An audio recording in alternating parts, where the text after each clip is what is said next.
Okay, I gotta hold the camera today, so sorry if it's shaking. This is a psoriasis update. Here's a look at the forehead, the neck. Remember the lesions that I showed in the last video? Down here. Looking pretty good, especially from a distance. I feel like the skin is looking really blended behind the ear. You can see it's very pale. I was just looking at my nails a second ago on my right hand. I was like, these look pretty good. I've had nail psoriasis under here. There's still a little discoloration. See that on the pointer finger? And then I'll show you the other hand. It's a little bit worse. But there's nothing under there. See how the nail is tight to the skin? So it's a little discolored. It doesn't look normal, but it's not lifted up off the nail bed. And people with nail psoriasis will tell you it can get pretty nasty under there. This is looking pretty clean. There's no dead skin or anything caked up under there. This is looking really pale behind the ear. I'm dealing with almost zero flaking, like next to none. I did a little experiment. This is why I'm making this video. For the past 2 or 3 days, I've been experimenting with eating a bunch of gluten, a bunch of bread. And that's one of those food items that people say do not eat if you have psoriasis. But I've been doing a different protocol that I've taken some research papers and some anecdotal information from different places, and along with my own knowledge that I've gotten from reading various health books and whatnot, and made a bit of my own protocol. There's a little bit to it, but the long story made short is that it's mostly just a low-fat, lower protein diet, and that consists of mostly fruits, leafy vegetables, starches. But I was curious that if there was a way, if there were any exceptions to the rule, right? Because bread is very starchy, and they say that gluten is really problematic for people. But I really, by the time I'm through with this, I want to know what the common denominator was. So I went and experimented and ate a bunch of bread, and I don't seem to be having any adverse reactions. Like my skin on my neck and on my forehead looks pretty good from a distance. I said in one of the last videos, I lost a lot of hair over the years on the side of my head, because this area behind the ear coming down the back of the ear was so itchy. Overnight I would scratch it so much. I'm missing hair, right above the ear here, so it doesn't really grow out the whole way. I'm curious to see if some of that grows back in. I'm letting my hair grow a little bit this summer to see if maybe it'll come back around, but time will tell. So this is an interesting development. No major negative reactions to eating a bunch of bread. Forehead looks pretty good. Eating plenty of sugar, plenty of white sugar, refined sugar, sugary drinks, fruits, starches, leafy vegetables to satiety until I'm full. On top of that, plenty of drinking water. Going to the bathroom, eliminating stuff that does not just look like food material. Not to be TMI, but it's just the truth. We got to say that for the people that might run this protocol. Your gut can go through a lot of changes when you start to move your diet around and take some of the things that we're feeding the bad bacteria. And that's the next thing I wanted to talk about. I was watching this clip the other day of Paul Saladino, who I like. I like Paul. I like his videos, but he was talking about, he thinks that the white sugar, the white table sugar and the added sugar can really feed the negative gut bacteria and exacerbate autoimmune conditions for some people or health problems. I'm paraphrasing, but I actually don't think that is the case for everyone. Maybe it is for some. I'm not going to act like I know everything, but in my case, it certainly seems to be to the contrary. It seems in my case that fat and protein, excess fat and excess protein, seem to exacerbate this condition. And sugar in its refined form, in its natural form, in the form of a fruit, with the fiber, without the fiber, it does not seem to matter. It's just what my body wants. I crave apple juice.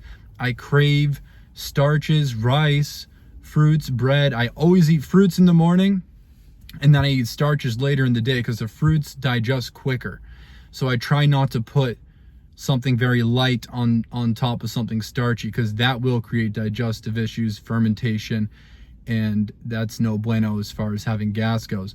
So I tend to do it in that order, but I do not see any negative overgrowth or candida-like effects. As a matter of fact, I think I see the opposite.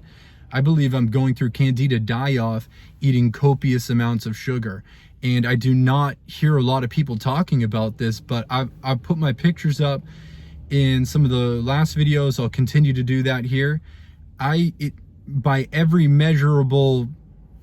everything I can measure, it seems that the candida is dying while I'm eating sugar. And I'm gonna throw this idea out there. I've been doing some research on this, but so long as you're not putting a bunch of fat into your diet mixed with sugar, that sugar is able to go right into the cell and not stay in the blood. So then you don't get the high blood sugar where the candida is able to proliferate. When you're eating sugar at the exclusion of fat, then you become more insulin sensitive, and your body becomes better at metabolizing and using sugar and starch. So that's what I'm experiencing. It's my anecdotal experience. I'm not telling people what to do. I'm just sharing because I think it's phenomenal. I have to be careful and mince my words here on YouTube because I know that this platform might not be the best for sharing this kind of content specifically as it relates to health. I actually think Instagram in the last year has been better about allowing people to speak more freely on that.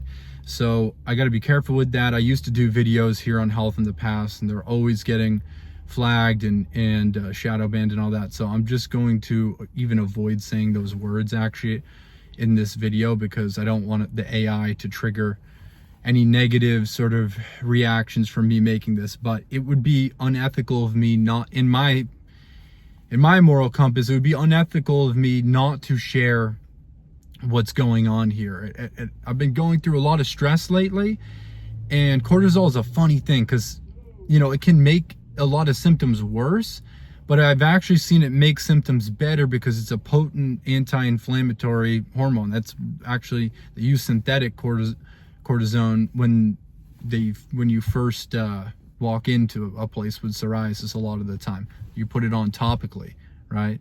Because it has that anti-inflammatory effect on the skin. It also has some other side effects. We won't go too deep into that, you know, and you can have withdrawal-like symptoms. Went through that whole thing. Know what that's like. Those of you that have gone through it, that have dealt with this, you know what I'm talking about. But I was wondering if maybe when the cortisol would start to wear off, everything would just flare back up. But it seems like if I just keep that fat nice and low, even eating bagels with no butter, no cream cheese, no oil, no eggs, no nothing. I'm not doing any of that. Just a bagel with a little jelly on it. You know, I had everything bagel with lettuce and tomato earlier, just like that, toasted. It was delicious, and in water. So light, and I'll eat until I'm full. Like, I eat these foods until I'm full. There's no restriction. There's no holding back. You eat until you're full. And it's a little bit different than compared to when you're eating steaks and when you're eating a bunch of meat and protein and fat. I think you hit satiety a little bit quicker. You get more calories per bite. And on this protocol, you got to eat. You got to make sure you're eating. So I wanted to make sure I said that. But these findings are pretty good. I mean, what do you guys think? I think we have pretty good lighting today. You can kind of faintly see where the psoriasis was. It used to be a red wall right here on my whole forehead. And it came down the back, went over the top of my whole skull. Someday I'll shave my head again so we can just get a clear look at everything. But look at the back of my head. I mean, it's blended fairly well with my skin, right? Same thing with my neck. The psoriasis is starting to blend with the normal skin. So I'm very happy with these results, and I'll keep posting these videos here and there to give you guys the updates. But it's pretty exciting, and I'm gonna put a little protocol together for you guys on my website and give you guys some more of my resources and things that I've picked up over the last 10 years, you know, in the natural health world. Doing this, so I've done all these different diets, all these different protocols, fasting, juice cleansing, raw foods, carnivore, keto, all of it. I've done it all, and that's why I'm really excited that it seems like I'm finally realizing what I had imagined so many years ago, that I would be able to do this despite all the mainstream information that says this is not possible. So I'm here as a testament that it is, and that's my 2 cents. I'll see you in the next video.